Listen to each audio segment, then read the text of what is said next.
ಜೈ ಶ್ರೀರಾಮ್. ನಮಸ್ಕಾರ ಸ್ನೇಹಿತರೆ 2025 ಅಕ್ಟೋಬರ್ ತಿಂಗಳಿನ ತುಲಾ ರಾಶಿಯವರ ಮಾಸ ಫಲಿತಾಂಶಗಳು ಹೇಗಿದೆ ಅಂತ ನೋಡೋಣ. ಅದಕ್ಕೂ ಮುನ್ನ ಒಂದು ಚಿಕ್ಕ ಕಿವಿ ಮಾತು ನೋಡಿ. ಎಲ್ಲರೂ ಒಂಥರ ಬೈಕೊಂತ ಇರ್ತಾರೇನೋ ಗೊತ್ತಿಲ್ಲ. ಇವರು ಅಂದ್ರೆ ರಾಶಿ ಫಲಿತಾಂಶ ಅಂತ ಹೇಳಿದ ತಕ್ಷಣ ರಾಶಿ ಫಲಿತಾಂಶ ಮಾತ್ರ ಹೇಳಿ ಅಂತಾನು ಕೆಲವೊಂದು ಕಾಮೆಂಟ್ ನಾನು ನೋಡಿದ್ದೀನಿ. ಸೊ ಅದಕ್ಕೆ ಈ ಮಾತನ್ನ ಹೇಳ್ತಾ ಇದ್ದೀನಿ.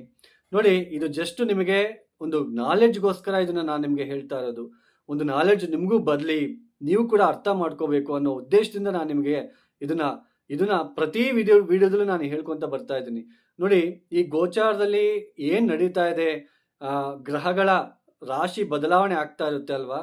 ಸೊ ಈ ಬದಲಾವಣೆಯಿಂದ ಇಂತಹ ರಾಶಿಯವರಿಗೆ ಇಂತಹ ಒಂದು ಸಿಚುವೇಶನ್ ಇರುತ್ತೆ ಅಂತಕ್ಕಂತಹ ಮಾಹಿತಿಯನ್ನ ನಾನು ತಿಳಿಸ್ತಾ ಇರ್ತಕ್ಕಂಥದ್ದು. ಇಲ್ಲಿ ಯಾವುದೇ ಒಬ್ಬ ವ್ಯಕ್ತಿಯ ಜಾತಕವನ್ನು ನಾನು ವಿಶ್ಲೇಷಣೆ ಮಾಡ್ತಾ ಇಲ್ಲ ಸ್ನೇಹಿತರೆ. ಈ ರಾಶಿಯವರಿಗೆ ಈ ಗೋಚಾರದಲ್ಲಿ ಈ ತರ ಫಲಿತಾಂಶಗಳಿದೆ, ಗೋಚಾರದಲ್ಲಿ ಈ ತರ ಗ್ರಹಗಳು ಸ್ಥಾನಗಳನ್ನ ಬದಲಾವಣೆ ಮಾಡ್ಕೊಳ್ತಾ ಇದ್ದಾರೆ, ಈ ತರ ಸಿಚುವೇಶನ್ ಇರ್ತಕ್ಕಂತಹ ಸಾಧ್ಯತೆ ಇರುತ್ತೆ ಅಂತಕ್ಕಂತಹ ಮಾಹಿತಿಯನ್ನು ನಾನು ನಿಮ್ಗೆ ಕೊಡ್ತಾ ಇರ್ತಕ್ಕಂಥದ್ದು. ನೋಡಿ, ಮತ್ತೆ ಯಾಕೆ ಗೋಚಾರದಲ್ಲಿ ನಮಗೆ ರಾಶಿ ಫಲಿತಾಂಶ ಬೇಕು ಅಂತ ನೀವು ಕ್ವಶನ್ ಮಾರ್ಕ್ ಹಾಕೋಬಹುದು. ನೋಡಿ, ನಾವೇನು ಡೇಟ್ ಆಫ್ ಬರ್ತ್ ಟೈಮಿಂಗ್ ಇರುತ್ತೆ, ನಾವು ಹುಟ್ಟಿರ್ತಕ್ಕಂತಹ ಡೇಟು, ಆ ಮಂತು, ಆ ಇಯರು, ಆ ಟೈಮಿಂಗು, ಆ ಟೈಮಿಂಗಲ್ಲಿ ನಾವು ಹುಟ್ಟಿರ್ತೀವಲ್ಲ, ಜಾತಕ ರೀತ್ಯ ಏನು ಕರ್ಮಾನುಸಾರೆ ನಮ್ಮ ಗ್ರಹಗಳ ಸ್ಥಾನಗಳು ಚೆನ್ನಾಗಿ ಇಲ್ಲದೆ ಇದ್ದ ಪಕ್ಷದಲ್ಲಿ, ಗ್ರಹಗಳ ಸ್ಟ್ರೆಂತ್ ಚೆನ್ನಾಗಿಲ್ಲದೆ ಇದ್ದ ಪಕ್ಷದಲ್ಲಿ, ಆ ಗ್ರಹಗಳ ದಶಾಭುಕ್ತಿ ನಡಿಬೇಕಾದ್ರೆ ನಮಗೊಂದು ಕೆಲವೊಂದು ಕಷ್ಟಗಳು, ನಷ್ಟಗಳು, ಅವಮಾನಗಳು, ಹಿಂಸೆ ಪಡ್ತಾ ಇರ್ತೀವಿ. ಅಂತಹ ಹಿಂಸೆ ಪಡಬೇಕಾದ್ರೆ ಅಟ್ಲೀಸ್ಟ್ ಗೋಚಾರದಲ್ಲಿ ನಮಗೆ ಸ್ವಲ್ಪ ಗುರುಬಲ ಶನಿಬಲ ಇದ್ರೆ ಸ್ವಲ್ಪ ನಾವು ಮುಂದಕ್ಕೆ ಹೋಗೋದಕ್ಕೆ ಒಂದು ಅವಕಾಶ ಸಿಗುತ್ತೆ ಅಂತಕ್ಕಂತಹ ವಿಚಾರ ಮಾತ್ರ ಇರುತ್ತೆ. ಸೊ ಇದನ್ನ ಎಷ್ಟು ಅರ್ಥ ಮಾಡ್ಕೊಂತೀವಿ, ಎಷ್ಟು ಜನ ಅರ್ಥ ಮಾಡ್ಕೊಂತಿರೋ ಗೊತ್ತಿಲ್ಲ. ಇದೇ ತರನೇ ಜ್ಯೋತಿಷ್ಯ ಇರ್ತಕ್ಕಂಥದ್ದು. ಬಟ್ ರಾಶಿ ಫಲಿತಾಂಶ, ಈ ರಾಶಿಯವರು ಈ ತಿಂಗಳಿನಲ್ಲಿ ಕೋಟಿಗಟ್ಟಲೆ ಸಂಪಾದಿಸ್ತಾರೆ, ಈ ರಾಶಿಯವರು ಇದನ್ನ ಮನೆಗೆ ತಗೊಂಡೋಗಿ ಇಟ್ಕೊಂಡ್ಬಿಟ್ರೆ ನಿಮಗೆ ಕಷ್ಟಗಳು ನಿವಾರಣೆ ಆಗ್ಬಿಡುತ್ತೆ, ಈ ತರ ಎಲ್ಲ ನೀವು ನೋಡ್ತಾ ಇದ್ದೀರಾ. ನೀವು ಕೆಲವೊಬ್ಬರೆಲ್ಲ ನಷ್ಟ ಅನುಭವಿಸ್ತಾ ಇದ್ದೀರಾ, ಆ ಜ್ಯೋತಿಷ್ಯದಲ್ಲಿ ಹೋಗ್ಬಿಟ್ಟು ಕೂಡ ನಷ್ಟಗಳನ್ನ ಅನುಭವಿಸ್ತಿದ್ದೀರಾ. ಅದನ್ನೇ ಕರ್ಮಾನುಸಾರ ಬುದ್ಧಿ ಅಂತ ನಾವು ಕರಿತೀವಿ. ಸೊ ಈ ತರ ಯಾಕೆ ಅಂತಂದ್ರೆ ನಾವು ಗೋಚಾರದಲ್ಲೇ ನಾವು ಅವಲಂಬಿತರ ಆಗಬಾರದು. ನಮ್ಮ ಜಾತಕ ರೀತ್ಯ ಕೂಡ ದಶಾಭುಕ್ತಿಗಳು ಚೆನ್ನಾಗಿದ್ರೆ, ಈ ಗೋಚಾರದಲ್ಲಿ ಗುರುಬಲ ಇಲ್ಲ ಅಂದ್ರೂ ಈ ದಶಾಭುಕ್ತಿ ನಮಗೆ ಚೆನ್ನಾಗಿರುತ್ತೆ ಅಲ್ವಾ, ಜೀವನದಲ್ಲಿ ಹ್ಯಾಪಿಯಾಗಿ ನಡ್ಕೊಂಡು ಹೋಗ್ತಾ ಇರುತ್ತೆ. ಆಮೇಲೆ ನಮ್ಮ ಜಾತಕದಲ್ಲಿ ಪಂಚಮಾಧಿಪತಿ, ನವಮಾಧಿಪತಿ ಇವರುಗಳು ಕೂಡ ತುಂಬಾ ಮುಖ್ಯವಾಗಿರ್ತಕ್ಕಂತಹ ಪಾತ್ರವನ್ನು ವಹಿಸ್ತಾರೆ. ಈಗ ನೋಡಿ, ಇದನ್ನೆಲ್ಲ ಹೇಳಿರ್ತಕ್ಕಂಥದ್ದು ನಿಮಗೆ ಒಂದು ನಾಲೆಡ್ಜ್ಗೋಸ್ಕರ. ಬನ್ನಿ, 2025 ಅಕ್ಟೋಬರ್ ತಿಂಗಳಿನ ತುಲಾ ರಾಶಿಯವರ ಫಲಿತಾಂಶಗಳು ನೋಡಿ. ತುಲಾ ರಾಶಿಯವರಿಗೆ ಇಷ್ಟು ದಿನ ಸ್ವಲ್ಪ ನವಮ ಸ್ಥಾನದಲ್ಲಿ ಗುರುವಿನ ಸಂಚಾರ ನಡೀತಾ ಇತ್ತು, ಗುರುಬಲ ಇತ್ತು. 6ನೇ ಮನೆ ಶನಿ ಬಲ ಇದೆ. ಆದ್ರೆ 6ನೇ ಮನೆ ಶನಿ ಇದೆ ಅಂತ ಹೇಳಿದ ತಕ್ಷಣ ಎಲ್ಲರಿಗೂ ಶನಿ ಬಲ ಇರುತ್ತೆ ಅಂತ ಅನ್ಕೋಬೇಡಿ. ಯಾರಿಗೆ ದಶಾಭುಕ್ತಿ, ಶನಿ ಭುಕ್ತಿ, ಶನಿ ಅಂತರ್ದಶ, ಶನಿ ಮಹಾದಶ ನಡೀತಾ ಇರುತ್ತೋ ಅವರಿಗೆ ಅಲ್ಲಿ ಅಷ್ಟಕರ್ಗ ಬಿಂದುಗಳು ಎಷ್ಟು ಕೊಟ್ಟಿದ್ದಾರೆ ನೋಡ್ಕೋಬೇಕು. ಅಲ್ಲಿ ಅವಾಗ ನಮಗೆ ಫಲಿತಾಂಶಗಳು ಈಸಿಯಾಗಿ ಗೊತ್ತಾಗ್ತಾ ಹೋಗುತ್ತೆ. ನೋಡಿ, ಈಗ ಗುರು ಸ್ಥಾನ ಬದಲಾವಣೆ ಆಗ್ತಾ ಇದೆ. ಈ ಅಕ್ಟೋಬರ್ 18ನೇ ತಾರೀಕಿನ ನಂತರ ದಶಮ ಸ್ಥಾನಕ್ಕೆ ಬರ್ತಾ ಇದ್ದಾರೆ. ಅದು ಅಲ್ಲದೆ ಈ ತಿಂಗಳ ಅಂದ್ರೆ ಅಕ್ಟೋಬರ್ 1ನೇ ತಾರೀಕಿನಿಂದ 17ನೇ ತಾರೀಕಿನ ತನಕನೂ ಕೂಡ ಈ ತುಲಾ ರಾಶಿಯವರಿಗೆ 12ನೇ ಮನೆಯಲ್ಲಿ ಸೂರ್ಯನ ಸಂಚಾರ ನಡೀತಾ ಇರುತ್ತೆ. ಲಾಭಾಧಿಪತಿ 12ನೇ ಮನೆಯಲ್ಲಿ ಇರ್ತಕ್ಕಂಥದ್ದು.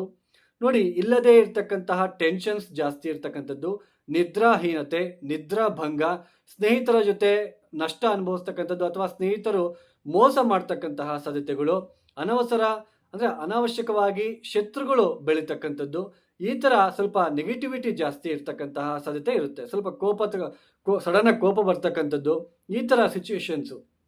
ಆದ್ರೆ ಅಕ್ಟೋಬರ್ 18ನೇ ತಾರೀಕಿನ ನಂತರ ಯಾವಾಗ ಗುರು ದಶಮ ಸ್ಥಾನಕ್ಕೆ ಬರ್ತಾ ಇದ್ದಾರೋ ನೋಡಿ, ಈಗ ಯಾರಿಗೆಲ್ಲ ಉದ್ಯೋಗ ನನಗೆ ಇಲ್ಲಪ್ಪ, ಉದ್ಯೋಗ ಸಿಗ್ತಾನೆ ಇಲ್ಲ, ಎಷ್ಟು ಪ್ರಯತ್ನ ಮಾಡಿದ್ರು ಅಂತ ಏನ್ ಅಂದ್ಕೊಂತಾ ಇದ್ದೀರಾ, ಅವ್ರಿಗೆ ಉದ್ಯೋಗ ಸಿಗ್ತಕ್ಕಂತಹ ಸಾಧ್ಯತೆ ಇರುತ್ತೆ. ಅಂದ್ರೆ ಕಾಂಪಿಟೇಟಿವ್ ಎಕ್ಸಾಮ್ಸ್ ಅಲ್ಲಿ, ಇಂಟರ್ವ್ಯೂಸ್ ನಲ್ಲಿ ವಿನ್ ಆಗ್ತಕ್ಕಂಥದ್ದು, ಜಯಶೀಲರಾಗ್ತಕ್ಕಂತಹ ಸಾಧ್ಯತೆ ಇರುತ್ತೆ. ಆದ್ರೆ ಸೇಮ್ ಟೈಮ್ ದಶಮ ಸ್ಥಾನದಲ್ಲಿ ಇರ್ತಕ್ಕಂತಹ ಗುರು ಮತ್ತಷ್ಟು ನಿಮಗೆ ಇನ್ನಷ್ಟು ಏನ್ ಪ್ರಾಬ್ಲಮ್ ಕೊಡ್ತಾರೆ ಅಂದ್ರೆ, ಆಲ್ರೆಡಿ ಉದ್ಯೋಗ ಮಾಡ್ತಾ ಇರ್ತಕ್ಕಂಥವ್ರಿಗೆ ಎಕ್ಸ್ಟ್ರಾ ವರ್ಕ್ ನಿಮ್ಮ ಮೇಲೆ ಬಂದು ಬೀಳ್ತಾ ಇರುತ್ತೆ.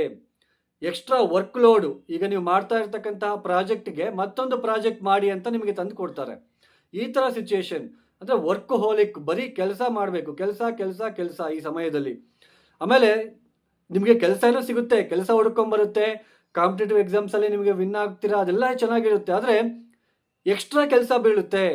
ಆಲ್ರೆಡಿ ಕೆಲಸ ಮಾಡ್ತಾ ಇರ್ತಕ್ಕಂಥವ್ರಿಗೂ ಕೂಡ ಎಕ್ಸ್ಟ್ರಾ ವರ್ಕ್ ಬಂದು ನಿಮಗೆ ಪ್ರೆಷರ್ ಬೀಳ್ತಕ್ಕಂಥದ್ದು, ಆಮೇಲೆ ಮನೆಯಲ್ಲಿ ಸ್ವಲ್ಪ ಮನಃಶಾಂತಿ ಕಡಿಮೆ ಆಗ್ತಕ್ಕಂತಹ ಸಾಧ್ಯತೆಗಳು ಹೆಚ್ಚಾಗಿ ಕಂಡು ಬರ್ತಾ ಇರುತ್ತೆ ಈ ಸಮಯದಲ್ಲಿ ಅಂತಾನೆ ಹೇಳ್ಬೋದು. ನೋಡಿ, ಈ ಥರ ಸಿಚುವೇಶನ್ ಇರುತ್ತೆ.